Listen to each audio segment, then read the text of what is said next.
ଶ୍ରୋତାବନ୍ଧୁ, ଗତିଶୀଳତା ହିଁ ମଣିଷ ଜୀବନର ଲକ୍ଷ୍ୟ ଏବଂ ଯେଉଁଠି ସେ ରହିଯାଏ ସେଇଠି ହିଁ ତାର ମୃତ୍ୟୁ। ତେଣୁ ଯାତ୍ରାକୁ ମଣିଷ ଜୀବନର ପ୍ରକୃତ ଲକ୍ଷ୍ୟ ବୋଲି ଆମେ ମନେ କରିବା ଉଚିତ। ତେବେ ଜୀବନର ଭୌଗୋଳିକ ସୀମା ଅତିକ୍ରମ କରି ଯେତେବେଳେ ଦୂର ଦେଶ ଯାତ୍ରା କରେ ମଣିଷ, ସେତେବେଳେ ଯେଉଁ ଅନୁଭୂତି ସାଉଁଟେ ତାହା ହିଁ ପ୍ରକୃତରେ ପ୍ରତିଟି ମଣିଷକୁ ଆହୁରି ଜ୍ଞାନରେ ଦୀପ୍ତ କରେ ଏବଂ ଯେକୌଣସି ଭ୍ରମଣ କୌଣସି ଦେଶର ମେରୁଦଣ୍ଡ ବୋଲି କୁହାଯାଏ, ଯାହାକି ଜ୍ଞାନ ଆହରଣ ସହିତ ଅର୍ଥ ବ୍ୟବସ୍ଥାକୁ ମଧ୍ୟ ଜୀବିତ ରଖିବାରେ ସହାୟତା କରିଥାଏ। ଶ୍ରୋତାବନ୍ଧୁ, ଆଧୁନିକ ପର୍ଯ୍ୟଟନର ଏଇ ଯେଉଁ ଭ୍ରମଣର ଆବିଷ୍କର୍ତ୍ତା ଭାବରେ ପାଶ୍ଚାତ୍ୟର ବିଶ୍ୱ ପ୍ରସିଦ୍ଧ ଟ୍ରାଭେଲ ଏଜେନ୍ସିର ପ୍ରତିଷ୍ଠାପକ ଥମ୍ସ କୁକକୁ ଆମେ ମନେ ପକାଉ, ଆମେ ସ୍ମରଣ କରୁ। ତେବେ ଏଇ ଯେଉଁ ପର୍ଯ୍ୟଟନ ବା ଭ୍ରମଣ ମଣିଷ ଜୀବନରେ ନୂତନତ୍ୱର ଅନ୍ୱେଷାବୋଧ ସଞ୍ଚାର କରେ, ଆତ୍ମବିକାଶ କରାଏ, ଆତ୍ମିକ ଶାନ୍ତି ପ୍ରଦାନ କରେ ଏବଂ ବିଶ୍ୱ ସଂସ୍କୃତି ସହିତ ତାକୁ ସମ୍ପୂର୍ଣ୍ଣ ରୂପେ ଯୋଡ଼ି ରଖେ, ବାନ୍ଧି ରଖେ। ଶ୍ରୋତାବନ୍ଧୁ, ଆଜି ଆମେ ସେମିତି ଜଣେ ଭ୍ରମଣକାରୀ ବା ପର୍ଯ୍ୟଟକଙ୍କୁ ଶୁଣିବା। ପର୍ଯ୍ୟଟନ ମଣିଷର ଚେତନାକୁ ଯେଉଁ ବ୍ୟାପ୍ତି ଦିଏ ତାହା ହିଁ ତାଙ୍କ ସାହିତ୍ୟରୁ ସୁସ୍ପଷ୍ଟ ହୁଏ। ବର୍ଷିଆନ ସାହିତ୍ୟିକ ଡକ୍ଟର ରାମଚନ୍ଦ୍ର ଦେଓ ଏମିତି ଜଣେ ଜିଜ୍ଞାସୁ ତଥା ମନନଶୀଳ ପର୍ଯ୍ୟଟକ, ଯାହାଙ୍କ ପାତାଳପୁର କଥା ଭ୍ରମଣ କାହାଣୀକୁ ପଢ଼ିଲେ ପାଠକ ଓ ଶ୍ରୋତା ଉଭୟେ ପାତାଳପୁର ଅର୍ଥାତ୍ ଆମେରିକାକୁ ନ ଯାଇ ମଧ୍ୟ ମନଶ୍ଚକ୍ଷୁରେ ଅବଲୋକନ କରିପାରିବେ। ଶ୍ରୋତାବନ୍ଧୁ, ଡକ୍ଟର ରାମଚନ୍ଦ୍ର ଦେଓ ସାହିତ୍ୟର ବିଭିନ୍ନ ବିଭାଗରେ ଲେଖନୀ ଚାଳନା କରୁଥିବା ଜଣେ ଶ୍ରଦ୍ଧାଶୀଳ ଉଚ୍ଚାରଣ। ତାଙ୍କର ଭ୍ରମଣ କାହାଣୀ ପାତାଳପୁରର କଥା ପାଠକୀୟ ଚେତନାକୁ ଏକ ସ୍ୱତନ୍ତ୍ର ପରିସରକୁ ନେଇଯାଏ। ଆମେରିକାର ପଲ୍ଲୀଠାରୁ ବଲ୍ଲୀ ଯାଏ ସମସ୍ତ ଘଟଣାବଳୀ ଜୀବନ୍ୟାସ ପାଇଛି ତାଙ୍କର ଏହି ପୁସ୍ତକରେ। ଏତଦ୍‌ବ୍ୟତୀତ କୁବେରପୁରରେ ବିଜ୍ଞପିତ ଭିକ୍ଷୁକ, ମାର୍କିନ ମାଟିରେ ବିଗ୍ରହର ଜୟଯାତ୍ରା, ଧର୍ମର ତ୍ରିଧାରା ସଙ୍ଗମ, ଶ୍ୱେତକାୟ ଦେଶରେ ଗୈରିକ ଧ୍ୱଜା, ମୃତ ଲୋକର ସ୍ୱର୍ଗ ଆଦି ଗ୍ରନ୍ଥାନ୍ତର୍ଗତ ବିଷୟମାନ ରସଗ୍ରାହୀ ପାଠକକୁ ରସ ଆସ୍ୱାଦନ କରାଇବା ସହିତ ବିସ୍ମୟାଭିଭୂତ କରାଇବ ନିଶ୍ଚୟ। ଶ୍ରୋତାବନ୍ଧୁ, ଡକ୍ଟର ରାମଚନ୍ଦ୍ର ଦେଓ ଜଣେ କ୍ଳାନ୍ତିହୀନ ଜିଜ୍ଞାସୁ ପର୍ଯ୍ୟଟକ। ଏ ଯେଉଁ ପାତାଳପୁରର କଥା ପୁସ୍ତକଟି 301 ପୃଷ୍ଠା ବିଶିଷ୍ଟ ଏକ ସୁଗୁମ୍ଫିତ ପୁସ୍ତକ, ଯେଉଁଥିରେ 43 ଗୋଟି ଶୀର୍ଷକସ୍ଥ ପରିମିତ କିନ୍ତୁ ଚମତ୍କାର ଆଲୋଚନା ପାଠକକୁ ଏକ ଅନନ୍ତ ପ୍ରବାହରେ ବାହି ନେଇଯିବ ଏବଂ ସୁଦୃଶ୍ୟ କରାଇବ ଆମେରିକା ବନାମ ପାତାଳପୁରକୁ। ଏବଂ ବେଳେବେଳେ ଏଇ ତାଙ୍କର ବର୍ଣ୍ଣନା ଚାତୁରୀ ଏତେ ସୁନ୍ଦର ଯେ ତାକୁ ଶୁଣିଲା ବେଳେ ମନେ ହେବ ସତେ ଯେମିତି ଆମେ କାହାଣୀ ଶୁଣୁଛେ। ତେବେ ପାତାଳପୁର କଥା, ଏ ଯେଉଁ ଭ୍ରମଣ ବୃତ୍ତାନ୍ତ ଅଛି, ଭ୍ରମଣ କାହାଣୀ ଅଛି, ସେଥିରେ 43 ଗୋଟି ଯେଉଁ ଶୀର୍ଷକ ଅଛି ତାହା ଅତ୍ୟନ୍ତ ଆକର୍ଷଣୀୟ, ଯେଉଁଥିରେ ନିର୍ବାସିତଙ୍କ ଜନନୀ, ରୂପସୀ ନ୍ୟୁୟର୍କ, ବର୍ଷାରାଣୀ, ମୃତ ଲୋକର ସ୍ୱର୍ଗ, ସ୍ପ୍ରିଙ୍ଗଗ୍ରୋଭ୍ ସିମେଟରୀ, ମୃତ ଲୋକର ସ୍ୱର୍ଗ, କୁହୁଡ଼ି କନ୍ୟା, ମୋ ସ୍ୱପ୍ନର ୱାସିଂଟନ ଡିସି, ଶ୍ୱେତାଙ୍ଗ ଦେଶରେ ଗୈରିକ ଧ୍ୱଜା, କୁହୁକ ଅଙ୍କ, ବିଗ୍ରହ ବିହୀନ ଅନନ୍ୟ ଏକ ମନ୍ଦିର, ଭିନ୍ନ ଏକ ରଥ, ପଙ୍ଗୁ ନୁହେଁ ପୁଙ୍ଗବ, ଶିକ୍ଷା ପ୍ରଦୀପ, କଲମ୍ବିଆ ବିଶ୍ୱବିଦ୍ୟାଳୟ, ଅଷ୍ଟମ ଆଶ୍ଚର୍ଯ୍ୟ, ବ୍ରୁକ୍ଲିନ୍ ବ୍ରିଜ୍, विश्व संस्कृतिर बाहक मेट्रोपोलिटान museum of arts, nil Sundari मिचिगान ह्रद,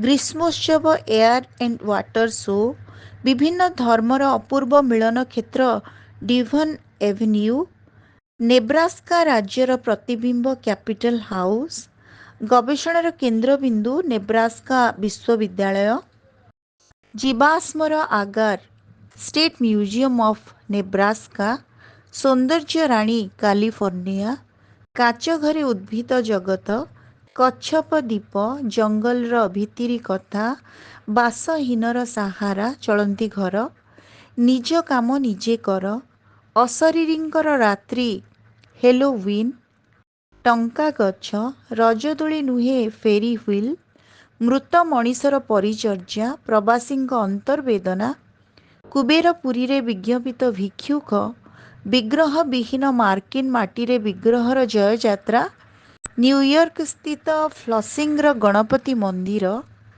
greater सिनाटी स्थित क्लेटी रोड्र हिंदू मंदिर, मेरीलैंड स्थित शिव विष्णु मंदिर, होमाओ स्थित हिंदू मंदिर, चिकागो स्थित आरोरर श्री वेंकटेश्वर बालाजी मंदिर, लॉन्ट एवेन्यू स्थित हरिकृष्ण मंदिर, धर्मर त्रिधारा संगम हरिओम मंदिर, चिकागो स्थित वाटलेटर श्री स्वामी नारायण मंदिर, ग्रेटर चिकागो स्थित लेमंटर हिंदू मंदिर, ह्यूस्टन स्थित स्वामी नारायण मंदिर।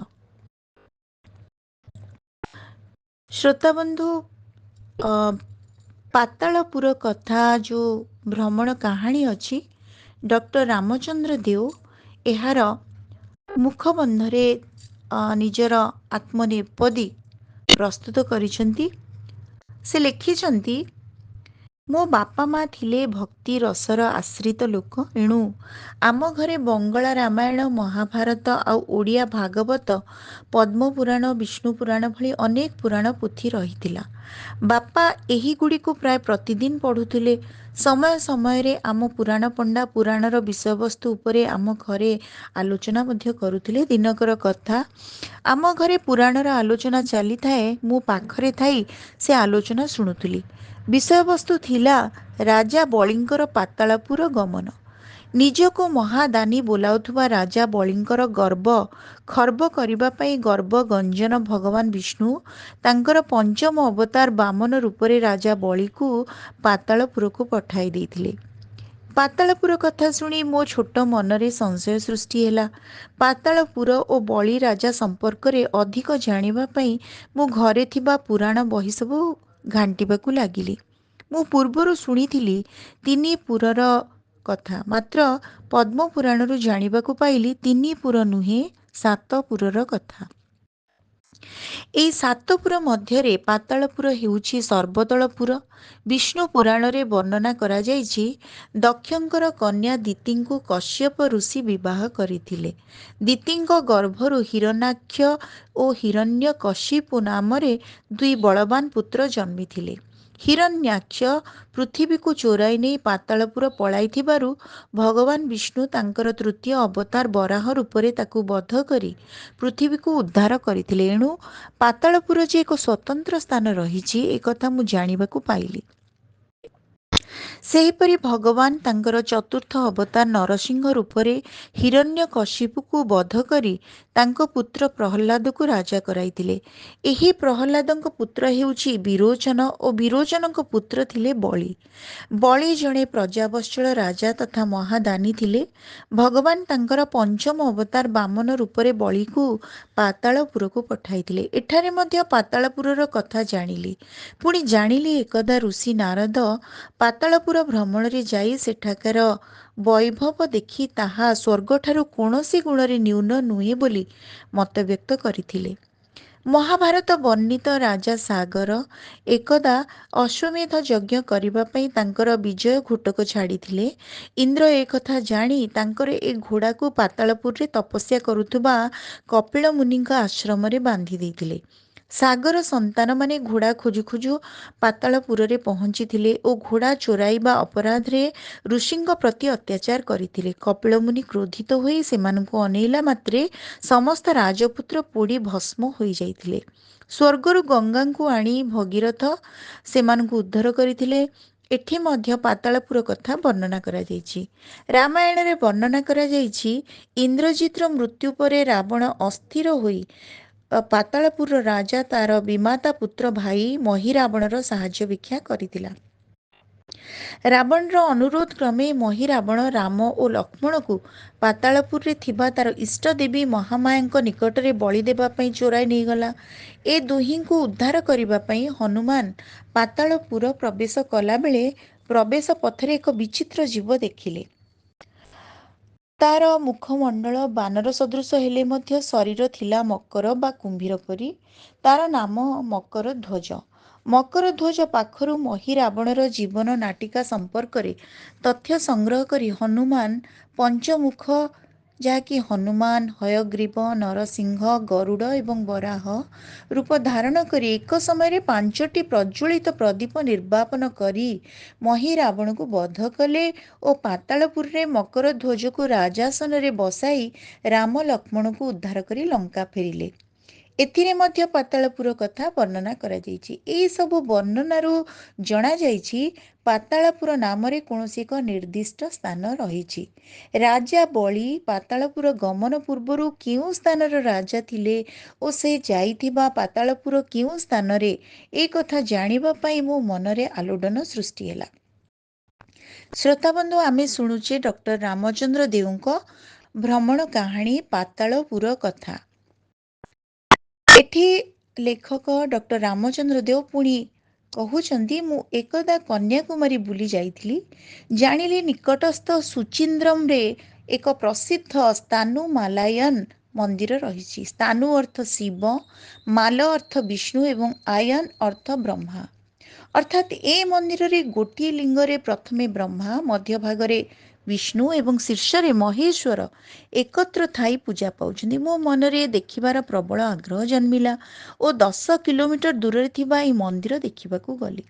ମନ୍ଦିର ବେଢ଼ାରେ ବୁଲୁ ବୁଲୁ ମୋ ଦୃଷ୍ଟି ଆକର୍ଷଣ କଲା ମନ୍ଦିର ଗାତ୍ରରେ କଳାତ୍ମକ ଭାବରେ ଚିତ୍ରିତ ହୋଇଥିବା ଏକ ଆକର୍ଷଣୀୟ କିମ୍ବଦନ୍ତୀ। ଟିକିଏ ନିକଟକୁ ଯାଇ ଦେଖିଲି ଲେଖା ଅଛି, କେରଳର ଟିକ୍ରାରା ନାମକ ସ୍ଥାନ, ଯାହାକି କୋଚିନ୍ରୁ 10 କିଲୋମିଟର ଦୂରରେ ପୁକ୍କାଡୁପାଡି ରୋଡ୍ରେ ବଳିଙ୍କର ରାଜଧାନୀ ଥିଲା। ସେଠାରେ ଟ୍ରିକାରା ଆପ୍ପାନ, ଯାହାକି ବାମନ ମୂର୍ତ୍ତିଙ୍କ ମୂର୍ତ୍ତି ମନ୍ଦିରରେ ରହି ପୂଜା ପାଉଛନ୍ତି। ଭାବିଲି, ତାମିଲନାଡୁର ଏକ ମନ୍ଦିରରେ କେରଳର କଥା କାହିଁକି ଲେଖାଗଲା? ମାତ୍ର ଜାଣିବାକୁ ପାଇଲି, କନ୍ୟାକୁମାରୀ ତାମିଲନାଡୁରେ ମିଶିବା ପୂର୍ବରୁ କେରଳର ତ୍ରିବେନ୍ଦ୍ରମର ଏକ ଅଂଶ ଭାବରେ ଥିଲା। ମୁଁ ତ ବଳିଙ୍କ ସମ୍ପର୍କରେ ଜାଣିବାକୁ ଚାହୁଁଥିଲି, ଏଣୁ ଅନୁସନ୍ଧାନ କଲି ଓ ଜାଣିଲି କେରଳ ଦିନେ ରାଜା ବଳିଙ୍କର ରାଜଧାନୀ ଥିଲା। ସେ ଦାନୀ ଓ ପ୍ରଜାବତ୍ସଳ ରାଜା ଥିବାରୁ ସେଠାକାର ଲୋକେ ବିଶ୍ୱାସ କରନ୍ତି ଯେ ବର୍ଷରେ ଥରେ ବଳି ମର୍ତ୍ତ୍ୟପୁର ଆସନ୍ତି। ବଳିଙ୍କର ଏହି ଆଗମନ ଦିବସକୁ କେରଳବାସୀ ସେମାନଙ୍କର ପ୍ରଧାନ ପର୍ବ ଓଣମ୍ ଭାବରେ ପାଳନ କରନ୍ତି। ପୁରାଣରେ ବର୍ଣ୍ଣନା କରାଯାଇଛି ଯେ ଭଗବାନ ବିଷ୍ଣୁ ବାମନ ଅବତାରରେ ବଳିଙ୍କୁ ପାତାଳପୁର ପ୍ରେରଣ କରିବା ସମୟରେ ପ୍ରଜାସ୍ନେହୀ ବଳି ବର୍ଷରେ ଥରେ ପାତାଳ ଲୋକରୁ ପୃଥିବୀ ଲୋକକୁ ଆସିବା ପାଇଁ ପ୍ରାର୍ଥନା କରିଥିଲେ। ଭଗବାନ ବଳିଙ୍କର ସେ ଇଚ୍ଛା ପୂରଣ କରିଥିଲେ।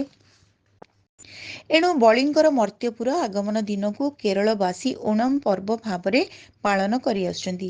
ସେମାନେ ବଳିଙ୍କୁ ଶ୍ରଦ୍ଧାରେ କହନ୍ତି ଅନାଥାପନ। 10 ଦିନ ପାଳନ କରାଯାଉଥିବା ଓଣମ୍ ପର୍ବର ଦ୍ୱିତୀୟ ଦିନଟି ହେଉଛି ସବୁଠାରୁ ଗୁରୁତ୍ୱପୂର୍ଣ୍ଣ ଦିନ। ବିଶ୍ୱାସ ଅଛି, ଏହି ଦିନରେ ବଳି ମର୍ତ୍ତ୍ୟପୁର ଭ୍ରମଣରେ ଆସି କେରଳବାସୀଙ୍କ ଅଭିବାଦନ ଗ୍ରହଣ କରନ୍ତି। ଏ ଦିନଟିକୁ ଥିରୁଭୋନାମ ମଧ୍ୟ କୁହାଯାଏ। ପୁଣି ଜାଣିବାକୁ ପାଇଲି, କେବଳ କେରଳ କାହିଁକି, ଭାରତର ଅନ୍ୟାନ୍ୟ ସ୍ଥାନରେ ମଧ୍ୟ ପାତାଳପୁରରୁ ମର୍ତ୍ତ୍ୟପୁରକୁ ବଳିଙ୍କ ଆଗମନ ଦିବସକୁ ବଳି ପଦ୍ୟାମୀ ବା ବଳି ପ୍ରତିପଦା ଦିବସ ଭାବରେ ପାଳନ କରାଯାଏ। ଦୀପାବଳିର ତୃତୀୟ ଦିବସରେ ଭାରତର ଅନେକ ସ୍ଥାନରେ ଘରର ଚଟାଣରେ ବଳି ଓ ତାଙ୍କ ସ୍ତ୍ରୀ ବିନ୍ଧ୍ୟାବତୀଙ୍କର ବିଭିନ୍ନ ଚିତ୍ର ବିଭିନ୍ନ ରଙ୍ଗର ମୁରୁଜରେ ଅଙ୍କାଯାଇ ପୂଜା କରାଯାଏ। ପୁଣି ଅନ୍ୟ କେତେକ ସ୍ଥାନରେ କାଦୁଅ ବା ଗୋବରରେ ବଳି ଓ ତାଙ୍କ ସ୍ତ୍ରୀ ବିନ୍ଧ୍ୟାବତୀଙ୍କର ମୂର୍ତ୍ତି କରି ପୂଜା କରାଯାଏ। ହିମାଚଳ ପ୍ରଦେଶରେ ଏହି ବଳି ପ୍ରତିପଦା ଦିବସକୁ ବରଳାଜ ଅର୍ଥାତ୍ ବଳିରାଜ ଦିବସ ଭାବରେ ପାଳନ କରି ରାଜା ବଳି ଏବଂ ବିଷ୍ଣୁଙ୍କର ମୂର୍ତ୍ତି ପୂଜା କରାଯାଏ। ସେହିପରି ଜମ୍ମୁରେ ଏହି ଦିବସକୁ ରାଜାବଳି ଦିବସ ଭାବରେ ମଧ୍ୟ ପାଳିତ ହୁଏ।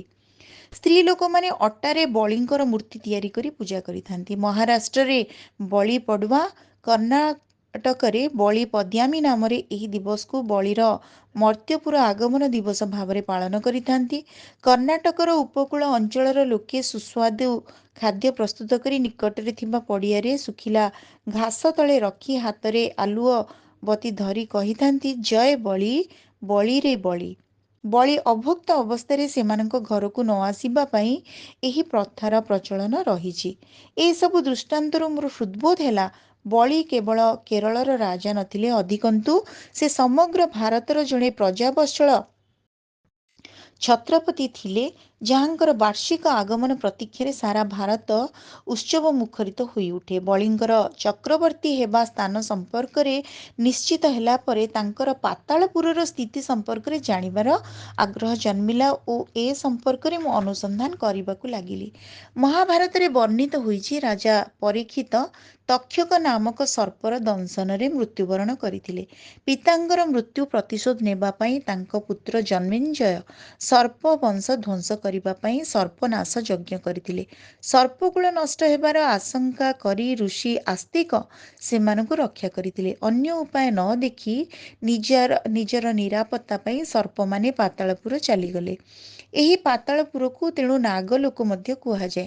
ଆସ୍ତିକ ଋଷି ସର୍ପ ବଂଶକୁ ପୁନର୍ଜନ୍ମ ଦେଇଥିବାରୁ ପାତାଳପୁରରେ ସର୍ପମାନେ ନିଜକୁ ଆସ୍ତେକ ବୋଲି ପରିଚିତ କରାଇଲେ। କାଳକ୍ରମେ ଏହି ଆସ୍ତେକ ଶବ୍ଦ ଆଜଟେକ୍ ଶବ୍ଦ ଭାବରେ ଉଚ୍ଚାରିତ ହେଲା। ଏବେ ବି ଦକ୍ଷିଣ ଆମେରିକାର ମଧ୍ୟ ମେକ୍ସିକୋର କେତେକ ଅଧିବାସୀ ନିଜକୁ ଆଜଟେକ୍ ନାମରେ ପରିଚିତ କରାଉଥିବା ଦୃଷ୍ଟାନ୍ତ ରହିଛି। ପାତାଳପୁର ପଳାଇଥିବା ସର୍ପମାନଙ୍କ ବସତି ପାଇଁ 7ଗୋଟି ନୂଆ କଲୋନି ନିର୍ମାଣ କରାଯାଇଥିଲା। ଏହି କଲୋନିକୁ ନବତଳ କୁହାଯାଉଥିଲା। ନବ ଅର୍ଥ ନୂଆ ଏବଂ ତଳ ଅର୍ଥ କଲୋନି। ଏହି ନବତଳ ଅପଭ୍ରଂଶ ହୋଇ ହେଲା ନହୁଆତଲ। ଏହି ନହୁଆତଲରେ ବାସ କରୁଥିବା ଲୋକେ ହେଲେ ନହୁଆ ଓ ଏମାନଙ୍କର ଭାଷା ହେଲା ନହୁଆତଲ। 7ମ ଶତାବ୍ଦୀ ପୂର୍ବରୁ ମେକ୍ସିକୋରେ ପ୍ରାୟ 1.7 ମିଲିୟନ ନହୁଆ ଲୋକ ବାସ କରୁଥିଲେ ଓ ସେମାନଙ୍କର ଭାଷା ଥିଲା ନହୁଆତଲ। ମହିରାବଣର ମୃତ୍ୟୁ ପରେ ମକରଧ୍ୱଜ ପାତାଳପୁରର ରାଜା ହେଲେ। ସେ ପ୍ରଜାସ୍ନେହୀ ରାଜା ଥିବାରୁ ସେଠାକାର ପ୍ରଜାମାନେ ତାଙ୍କୁ ଦେବତା ପରି ପୂଜା କରୁଥିଲେ। ଏବେ ବି ହଣ୍ଡୁରାସ ଓ ମଧ୍ୟ ଆମେରିକାକୁ lost city of the monkey god ବୋଲି କୁହାଯାଏ ଓ ଏ ସ୍ଥାନରେ ପ୍ରକାଣ୍ଡ ବାନର ମୂର୍ତ୍ତି ପୂଜା ହେଉଥିବା କିମ୍ବଦନ୍ତୀ ରହିଛି।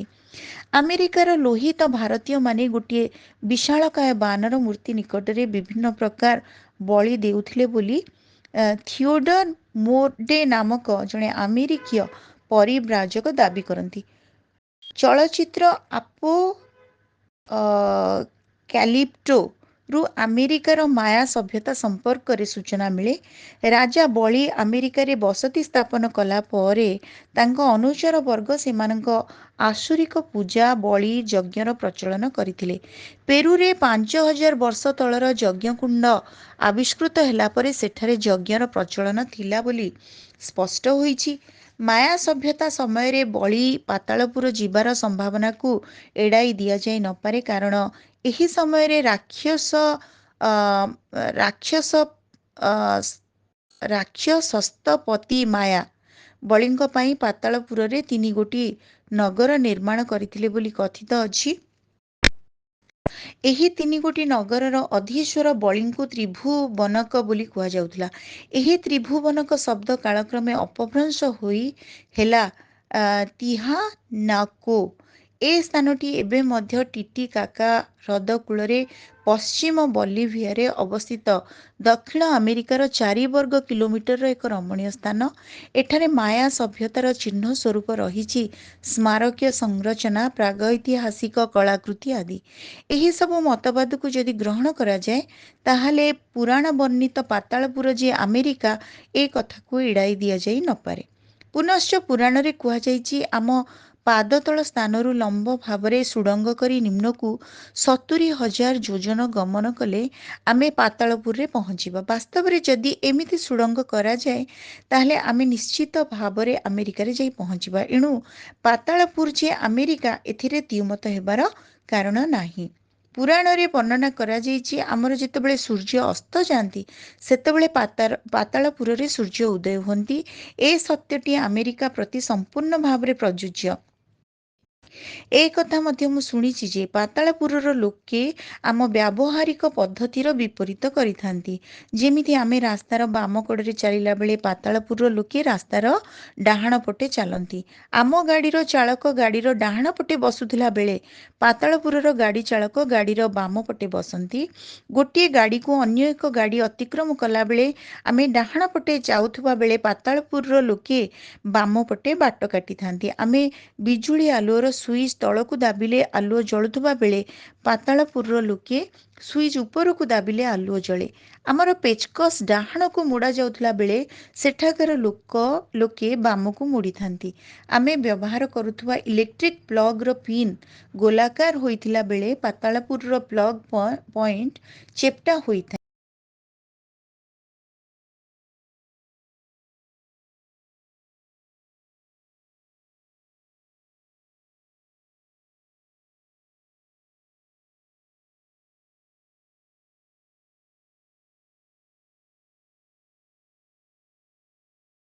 ଆମେ ବ୍ୟବହାର କରୁଥିବା ବିଜୁଳି ସକେଟର ଗର୍ତ୍ତ ଗୋଲାକାର ହୋଇଥିଲା ବେଳେ ପାତାଳପୁରର ସକେଟ ଗର୍ତ୍ତ ଚେପ୍ଟା ହୋଇଥାଏ।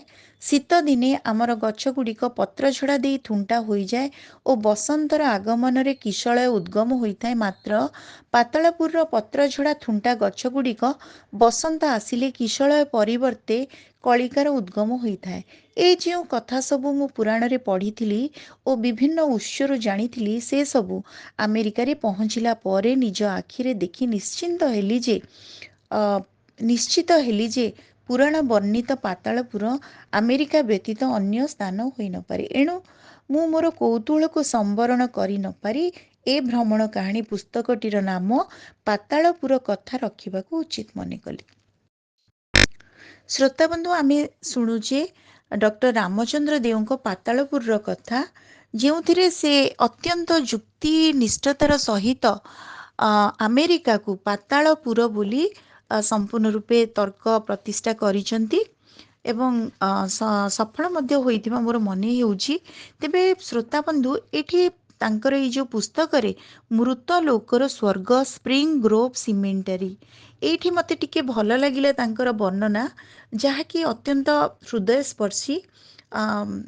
ମୁଁ ଭାବୁଛି ଯାହାକୁ ଆମେ ଆଉ ଏକ ଅଡ଼ିଓରେ ଆଲୋଚନା କରିବା। ଆପଣଙ୍କୁ ଯଦି ଅଡ଼ିଓ ଭଲ ଲାଗୁଛି ତାହେଲେ ଆପଣଙ୍କ ମତାମତ ଅପେକ୍ଷାରେ ରହିଲି। ଧନ୍ୟବାଦ। ଶ୍ରୋତାବନ୍ଧୁ, ଡକ୍ଟର ରାମଚନ୍ଦ୍ର ଦେଓଙ୍କର ପାତାଳପୁରର କଥା, ଯେଉଁ ଭ୍ରମଣ ବୃତ୍ତାନ୍ତ ବା ଭ୍ରମଣ କାହାଣୀ ଆମେ ଶୁଣୁଥିଲେ, ସେଥିରେ ଏକ ଶୀର୍ଷକ ରହିଛି ଯାହାର ଆଲୋଚନା ଅତ୍ୟନ୍ତ ଚମତ୍କାର, ଯାହାର ଶୀର୍ଷକ ମୋତେ ବହୁତ ଭଲ ଲାଗିଲା ଏବଂ ତାର ଆଲୋଚନା ମଧ୍ୟ ଅତ୍ୟନ୍ତ ଚମତ୍କାର। ସେଇଟି ହେଉଛି ମୃତ ଲୋକର ସ୍ୱର୍ଗ ସ୍ପ୍ରିଙ୍ଗଗ୍ରୋଭ୍ ସିମେଟରୀ। ସେଠି ଆଲୋଚକ ଲେଖିଛନ୍ତି, ହଠାତ୍ ମୋ ଆଖି ପଡ଼ିଲା ଗୋଟିଏ ବର୍ଗାକାର ପିଣ୍ଡ ଉପରେ। ଦେଖିଲି ଜଣେ ଲୋକର ବସିଥିବା ମୂର୍ତ୍ତି ରହିଛି ପିଣ୍ଡ ଉପରେ ଓ ତଳେ ଚାରିକୋଣରେ ରହିଛି 4ଗୋଟି ନାରୀ ମୂର୍ତ୍ତି। ଏ ବିଚିତ୍ର ଦୃଶ୍ୟ ଦେଖିଲା ପରେ ମୋର ପାଦ ଆଗକୁ ନ ବଢ଼ି ଅଟକିଗଲା ସେହି ସ୍ଥାନରେ। ସୁବ୍ରତ ବାବୁ ପଛକୁ ନ ଅନେଇ କିଛି ବାଟ ଆଗେଇ ଯାଇଥିଲେ। ପଛକୁ ଫେରି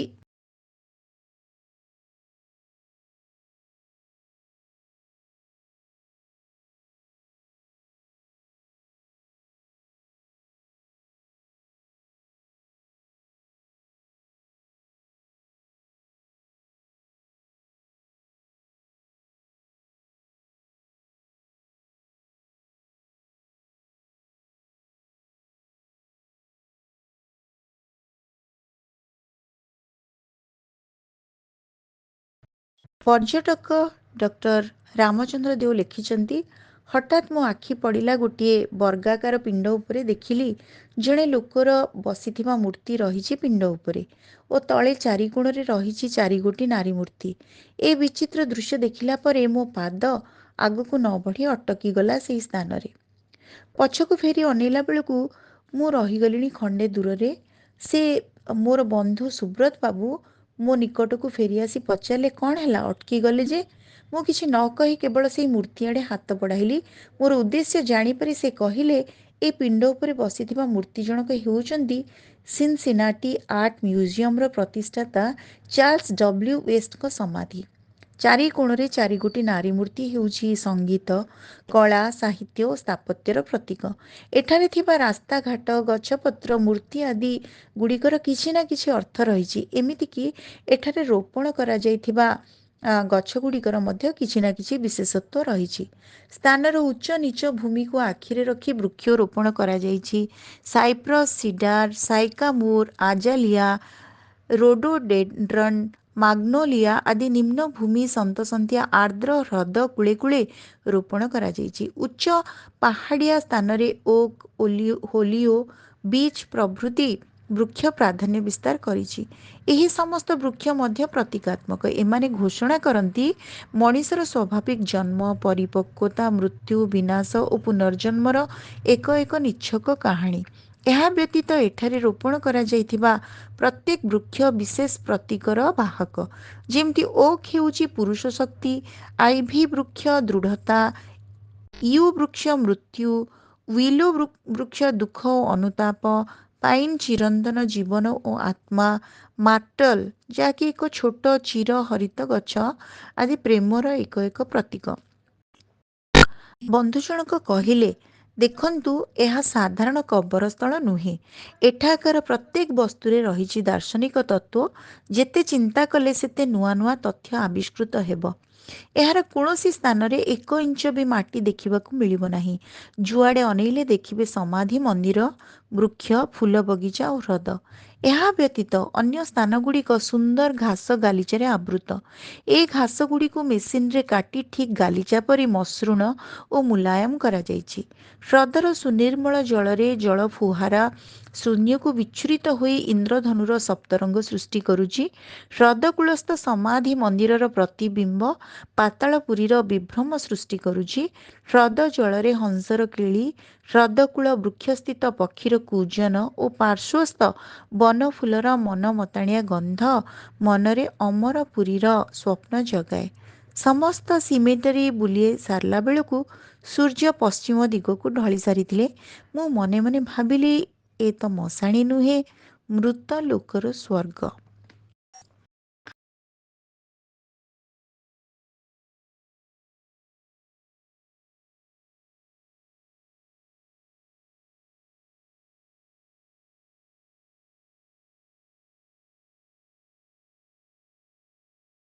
ସେଠି ଆଉ ଗୋଟେ ଶୀର୍ଷକ ରହିଛି ଏ ପୁସ୍ତକରେ ଯାହାକି ମୋତେ ଭଲ ଲାଗିଲା। ସେଟା ହେଉଛି ମେଡ୍ ଅଫ୍ ଦ ମିଷ୍ଟ, ଅର୍ଥାତ୍ କୁହୁଡ଼ି କନ୍ୟା। ଏହି ଶୀର୍ଷକରେ ଆଲୋଚକ ଡକ୍ଟର ରାମଚନ୍ଦ୍ର ଦେଓ ଲେଖିଛନ୍ତି, ଯାତ୍ରୀବାହୀ ଗୋଟିଏ ତରି ଅଛି ଯାହାକୁ କୁହୁଡ଼ି କନ୍ୟା ନାମକରଣ କରାଯାଇଛି। ସେ ଲେଖୁଛନ୍ତି, ଯାତ୍ରୀବାହୀ ଏଇ ତରିଟି କୁହୁଡ଼ି କନ୍ୟା ନାମକରଣ ହେବା ମୂଳରେ ରହିଛି ଅନେକ ସୁନ୍ଦର ସୁନ୍ଦର ଲୋକ କାହାଣୀ। ସେଗୁଡ଼ିକ ମଧ୍ୟରୁ ଆମେ ଶୁଣିଥିବା ଲୋକ କଥାଟି ହେଉଛି ଏମିତି। ବହୁଦିନ ତଳେ ନାଇଗ୍ରା ନଦୀ କୂଳରେ ବାସ କରୁଥିଲେ ଲୋହିତ ଭାରତୀୟ ନାମରେ ଆଦିମ ଅଧିବାସୀ। ଏକଦା ସେମାନଙ୍କ ଭିତରେ ଦେଖାଗଲା ଏକ ଅଜଣା ରୋଗ। ବହୁ ଚେଷ୍ଟା କଲେ ମଧ୍ୟ ଏହି କଠିନ ରୋଗରୁ ଉଦ୍ଧାରର ବାଟ ମିଳିଲା ନାହିଁ। ବହୁ ଲୋକ ଅକାଳରେ ପ୍ରାଣ ହରାଇଲେ। ରୋଗର କାରଣ ଖୋଜି ଖୋଜି ସେମାନେ ହତାଶ ହେଲେ। ସେମାନଙ୍କ ବିଶ୍ୱାସ ଥିଲା ପ୍ରପାତ ନିକଟସ୍ଥ ପର୍ବତ ଗୁମ୍ଫାରେ 2 ପୁତ୍ରଙ୍କ ସହିତ ହିନୁସ୍ ନାମକ ବଜ୍ର ଦେବତା ବାସ କରୁଛନ୍ତି। କୌଣସି କାରଣରୁ ସେ ଅସନ୍ତୁଷ୍ଟ ହେବାରୁ ଏପରି ବିପର୍ଯ୍ୟୟ ଦେଖାଦେଇଛି ବୋଲି ଆଦିମ ଅଧିବାସୀମାନଙ୍କର ବିଶ୍ୱାସ। ଏଣୁ ତାଙ୍କୁ ସନ୍ତୁଷ୍ଟ କରିବା ପାଇଁ ନରବଳି କଥା ସେମାନେ ଚିନ୍ତା କଲେ। ଲୋକଙ୍କର ଜୀବନ ରକ୍ଷା ପାଇଁ ଲେଲାୱାଲା ନାମକ ଜଣେ କୁଆଁରୀ କନ୍ୟା ନିଜ ଜୀବନ ଦେବାକୁ ପ୍ରସ୍ତୁତ ହେଲା। ନିଜ ଲୋକଙ୍କଠାରୁ ବିଦାୟ ନେଇ ସେ ନଦୀ ଗଣ୍ଡ ଭିତରକୁ ଡେଇଁବାକୁ ଉଦ୍ୟତ ହେଉଥିଲା ବେଳେ ହିନୁସ୍ଙ୍କ କନିଷ୍ଠ ପୁତ୍ର ତାକୁ ବାହୁବେଷ୍ଟନୀରେ ଆବଦ୍ଧ କରି କହିଲେ, ତମେ ଯେଉଁଥିପାଇଁ ପ୍ରାଣ ବିସର୍ଜନ କରିବାକୁ ଯାଉଛ, ପ୍ରକୃତ କାରଣ କିନ୍ତୁ ସେଇଆ ନୁହେଁ। ଗୋଟାଏ ବିଶାଳକାୟ ବିଷାକ୍ତ କଳା ସର୍ପ ଏହି ନଦୀରେ ରହି ଗ୍ରାମବାସୀଙ୍କ ଜଳାଶୟକୁ ବିଷାକ୍ତ କରୁଛି। ଏଣୁ କନ୍ୟାଟିର ଆତ୍ମା ସର୍ପଟିକୁ ଆକ୍ରମଣ କଲା। ଫଳରେ ସର୍ପଟି ନଦୀର ଉପରମୁଣ୍ଡ ତ୍ୟାଗ କରି ପ୍ରପାତ ସ୍ଥାନରେ ଅର୍ଦ୍ଧବୃତ୍ତାକାର ଅବସ୍ଥାରେ ଝୁଲି ରହିଲା। ଏହି ଅର୍ଦ୍ଧବୃତ୍ତାକାର ସର୍ପଟି ପରବର୍ତ୍ତୀ କାଳରେ ହର୍ଷସୁ ପ୍ରପାତ ନାମରେ ସାଧାରଣରେ ଜ୍ଞାତ ହେଲା। ହିନୁସ୍ ପର୍ବତ ଗୁମ୍ଫା ତ୍ୟାଗ କରି ସ୍ୱର୍ଗାରୋହଣ କଲେ, କିନ୍ତୁ ତାଙ୍କର ବଜ୍ର ଗମ୍ଭୀର ସ୍ୱର ପ୍ରପାତଠାରେ ରହି ତାଙ୍କ ଉପସ୍ଥିତି ସମସ୍ତକୁ ଜଣାଇ ଆସୁଛି। କୁଆଁରୀ କନ୍ୟା ତା ଲୋକଙ୍କର ସୁରକ୍ଷା ପାଇଁ କୁହୁଡ଼ି ରୂପରେ ସେଠାରେ ଘୁରି ବୁଲୁଛି ବୋଲି ସମସ୍ତଙ୍କର ବିଶ୍ୱାସ ଏବେ ବି ରହିଛି। ଶ୍ରୋତାବନ୍ଧୁ, ପାତାଳପୁର କଥାରେ ଆଉ ଗୋଟେ ଭଲ ଚମତ୍କାର ଶୀର୍ଷକ ରହିଛି, ଯାହାର ଶୀର୍ଷକ ହେଉଛି ଅଶରୀରୀଙ୍କ ରାତ୍ରି। ମୋତେ ବହୁତ ଭଲ ଲାଗିଲା, ତେଣୁ ଆପଣମାନଙ୍କ ଉଦ୍ଦେଶ୍ୟରେ ମୁଁ ନିଶ୍ଚିତ ଭାବରେ ସେଇ କଥାଟିକୁ ଆଲୋଚନା କରୁଛି।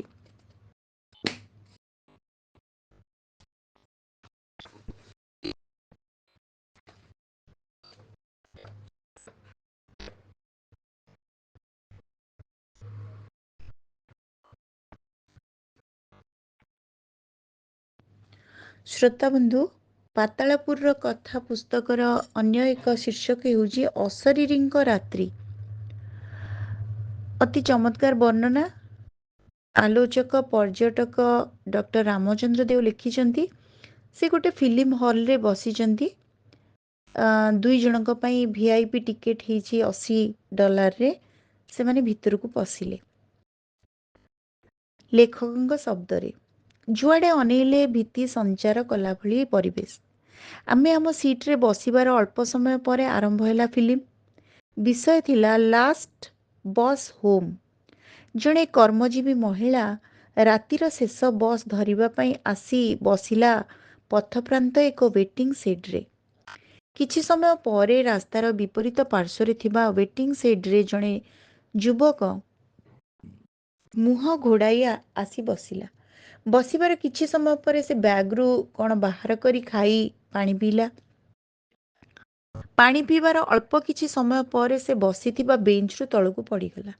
ଏହା ଦେଖି ସ୍ତ୍ରୀ ଲୋକଟି ତା ପାଖକୁ ଦୌଡ଼ି ଯାଇ ତାକୁ ତଳୁ ଉଠାଇବା ପାଇଁ ଚେଷ୍ଟା କଲା, ମାତ୍ର ଯାହା ଦେଖିଲା ସେଥିରେ ତାର ଆଶ୍ଚର୍ଯ୍ୟର ସୀମା ରହିଲା ନାହିଁ। ଯାହାକୁ ସେ ମଣିଷ ଭାବି ସାହାଯ୍ୟ କରିବାକୁ ଯାଇଥିଲା, ସେ ମଣିଷ ନଥିଲା, ଥିଲା ଗୋଟିଏ ଭୂତ। ଭୟରେ ଆତଙ୍କିତ ହୋଇ ପ୍ରାଣ ବିକଳରେ ସ୍ତ୍ରୀ ଲୋକଟି ଦୌଡ଼ି ପଳାଉଥିବା ସମୟରେ ଗୋଟିଏ ବସ୍ ଆସୁଥିବାର ଦେଖିଲା। ତରବରରେ ସେ ବସ୍ ଭିତରକୁ ଉଠିଯାଇ ଦେଖେ ତ ବସ୍ରେ ବସିଛି ସେଇ ଭୂତ। ଏପରି ଭୌତିକ କାଣ୍ଡ ମଧ୍ୟ ଦେଇ ପ୍ଲଟ୍ଟି ଆଗେଇଲା ଆଗକୁ। ଶେଷରେ ଜଣାଗଲା ଭୂତଟି ଥିଲା ସେଇ ସ୍ତ୍ରୀ ଲୋକର କଲେଜ ସ୍ତରୀୟ ପୁଅ ସାଙ୍ଗ। ନିଜର ଗାର୍ଲଫ୍ରେଣ୍ଡ ଠାରୁ ପ୍ରତାରିତ ହୋଇ ଆତ୍ମହତ୍ୟା କରିଥିଲା ଓ ତାର ପ୍ରେତାତ୍ମା ପ୍ରତିଶୋଧ ନେବା ପାଇଁ ସେଇ ସ୍ତ୍ରୀ ଲୋକଟିକୁ ହଇରାଣ ହରକତ କରୁଥିଲା। 1.5 ଘଣ୍ଟାର ଛବିଟି ଭୟ, ଉତ୍କଣ୍ଠା ଓ ଶିହରଣ ମଧ୍ୟରେ କେମିତି କଟିଲା ଆମେ ଜାଣିପାରିଲୁ ନାହିଁ। ଘରେ ପହଞ୍ଚିବାକୁ ପ୍ରାୟ ରାତି 10ଟା ବାଜିଯାଇଥିଲା। ଶ୍ରୋତାବନ୍ଧୁ, ଜଣେ ପର୍ଯ୍ୟଟକ ଭାବରେ ଡକ୍ଟର ରାମଚନ୍ଦ୍ର ଦେଓ ଆମେରିକା ଗସ୍ତରେ ଯାଇଛନ୍ତି ଏବଂ ଆମେରିକାର ବିଭିନ୍ନ ସ୍ଥାନରେ ତାଙ୍କର ଅନୁଭବକୁ ସୁନ୍ଦର ଭାବରେ ଅଭିବ୍ୟକ୍ତ କଲାବେଳେ ପ୍ରତ୍ୟେକଟି ଘଟଣା ମଧ୍ୟ ଦେଇ ଆପଣମାନଙ୍କୁ ମଧ୍ୟ ସେଇ ଦୃଶ୍ୟକୁ ଅବଲୋକନ କରିବା ପାଇଁ ସେ ପ୍ରୟାସ କରିଛନ୍ତି ତାଙ୍କ ଶବ୍ଦ ମାଧ୍ୟମରେ। ଆଉ ଗୋଟେ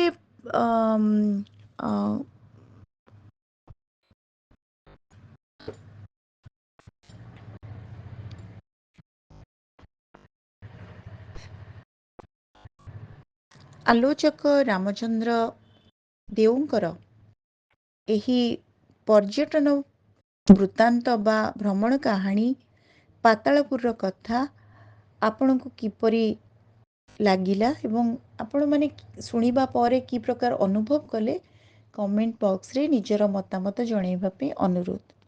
ଆଶା କରୁଛି ନିଶ୍ଚିତ ଭାବରେ ଅଡ଼ିଓଟି ଆପଣଙ୍କ ହୃଦୟସ୍ପର୍ଶୀ ହେଇଥିବ। ଧନ୍ୟବାଦ।